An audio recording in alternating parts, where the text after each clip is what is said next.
రాజకీయ స్వార్థంతో తెలుగుదేశం అధ్యక్షుడు చంద్రబాబు అడ్డగోలుగా వాగ్దానాలు చేస్తున్నారని ప్రభుత్వ చీఫ్ విప్ గండ్ర వెంకటరమణారెడ్డి ఎద్దేవా చేశారు.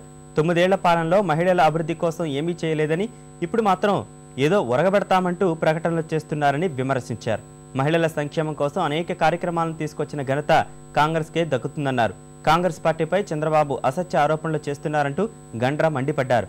తెలుగుదేశం హయాంలో ఆ పార్టీ నాయకుల దోపిడీని ఎవరూ మర్చిపోలేదన్న విషయాన్ని గుర్తుపెట్టుకోవాలన్నారు. ఈ ప్రభుత్వం చేపడుతున్నటువంటి పావులా వడ్డీ మొన్నటి వరకు ఇచ్చాం. పావులా వడ్డీ వాళ్ళు కడితే ముప్పావుల వడ్డీని ప్రభుత్వం కట్టేటువంటి కార్యక్రమం చేసింది. ఈరోజు పావులా వడ్డీ కూడా లేకుండా 0% ఇంట్రెస్ట్తో వారు తీసుకున్నటువంటి లోన్లకు డైరెక్ట్గా బ్యాంకులలోనే వడ్డీ మొత్తం కూడా కడుతున్న విషయం నీకు తెలియక మాట్లాడుతున్నావా, లేకపోతే తెలిసి మాట్లాడుతున్నావా చెప్పాల్సిన అవసరం ఉన్నది.